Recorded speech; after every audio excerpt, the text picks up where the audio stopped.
दूध के धुले तो कोई भी नहीं, फिर कुछ ही पर गाज क्यों गिरती है। नमस्कार, मैं हूं केवल तामंग और आप देख रहे हैं खबर समय। पिछले दिनों केंद्रीय गृह मंत्री अमित शाह बंगाल में एक जनसभा को संबोधित कर रहे थे। सभा में उन्होंने कहा था कि 2024 के चुनाव में भाजपा का लक्ष्य पहले से ज्यादा सीटें जीतने का है। उन्होंने विश्वास पूर्वक कहा कि भाजपा पहले से ज्यादा सीटें जीतेगी।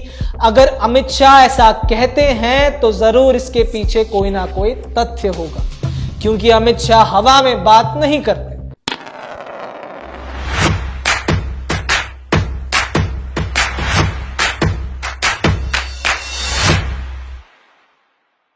पश्चिम बंगाल में शिक्षा में घोटाले की खबरें तथा इसकी चपेट में एक एक करके अनेक विधायक सामने आ रहे हैं। कई तो जेल पहुंच गए हैं और कई जेल पहुंचने की कगार पर हैं। अगर घोटालों की बात करें तो कई घोटाले चर्चा में हैं। इनमें से प्रोफेसर नियुक्ति घोटाला, कोयला घोटाला, प्रधानमंत्री आवास घोटाला इत्यादि भी शामिल हैं। ईडी और सीबीआई के निशाने पर बंगाल में तृणमूल कांग्रेस के विधायक ज्यादा सामने आ रहे हैं, जबकि भाजपा विधायकों पर दाग भी नहीं देखा जा रहा। Every drop of water counts. SBM Gold's water tank is the most sustainable and durable water storage solution available. Our hashtag असली commitment. इसे लेकर मुख्यमंत्री ममता बनर्जी कई बार कटाक्ष कर चुकी है कि भाजपा के विधायक बेदाग है इसीलिए कि वे भाजपा में हैं, जबकि गैर भाजपा विधायक पर ईडी और सीबीआई का शिकंजा इसलिए कस रहा है कि वह भाजपा में नहीं है। आपको बताते चलें कि केंद्रीय जांच एजेंसी, प्रवर्तन एजेंसी, आयकर विभाग, सीबीआई सभी जांच एजेंसियां इन दिनों भ्रष्टाचार के खिलाफ कमर कसकर मैदान में उतर चुकी है।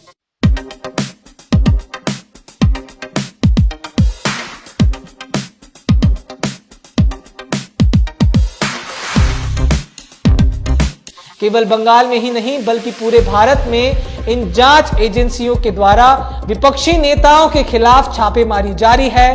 कई बड़े बड़े सूरमा पकड़े गए हैं। 2024 आते आते कई और लोग उनके रडार पर होंगे। जितने नेताओं के यहां जांच एजेंसियों की छापेमारी चल रही है उनमें से अधिकतर गैर भाजपा विधायक अथवा नेता ही हैं। विपक्ष को इसी बात का आक्रोश है कि केवल गैर भाजपा विधायकों के घर पर ही छापे क्यों पड़ते हैं, भाजपा विधायकों के यहां छापे क्यों नहीं पड़ते। केंद्रीय जांच एजेंसियां बगैर सबूत अथवा साक्ष्य के कुछ भी नहीं करती। यह सच है कि हमाम में सभी नंगे होते हैं। राजनीति के क्षेत्र में लगभग सभी दलों के नेता अथवा मंत्री दूध के धुले नहीं हैं।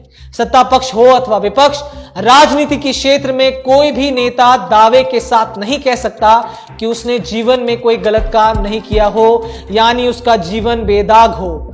लेकिन केंद्रीय जांच एजेंसियों की कार्रवाई कुछ चुनिंदा नेताओं पर ही क्यों होती है? यह सवाल ऐसा है कि इसका कोई सीधा उत्तर नहीं हो सकता। विपक्ष जहां इसे पक्षपातपूर्ण कार्रवाई नाम देता है, वहीं सत्ता पक्ष इसे कानून के तहत वैधानिक कार्रवाई मानता है। कल केंद्रीय जांच एजेंसियों की कार्रवाई में रायगंज के एक और तृणमूल विधायक शिकंजे में आ गए। नाम है कृष्णा कल्याणी, जो पहले भाजपा के विधायक थे, बाद में वे तृणमूल कांग्रेस में चले गए। कल सुबह प्रवर्तन निदेशालय तथा आयकर विभाग के अधिकारियों ने उनके घर को चारों तरफ से घेर कर छापा डाला। हालांकि छापे में क्या क्या बरामद हुआ है अब तक पता नहीं चल पाया है, परंतु इस घटना ने केंद्रीय गृह मंत्री अमित शाह के कुछ दिनों पहले एक सभा में दिए गए बयान की याद दिला दी, जब उन्होंने 2024 के लोकसभा चुनाव में बंगाल से अधिक सीटें जीतने का लक्ष्य प्रदेश भाजपा नेताओं को दिया है। जानकार मानते हैं कि आने वाले समय में बंगाल में विपक्षी नेताओं के घरों में ईडी, सीबीआई और इनकम टैक्स विभाग की कार्रवाई लगातार चलती रहेगी, क्योंकि उनका मानना है कि कई ऐसे नेता हैं जो संदिग्ध हैं और वे देर सवेर जांच एजेंसियों के शिकंजे में आ सकते हैं। कल की ईडी और इनकम टैक्स की कार्रवाई यूं तो रायगंज में हुई है, परंतु धुआं सिलीगुड़ी में भी उठा है।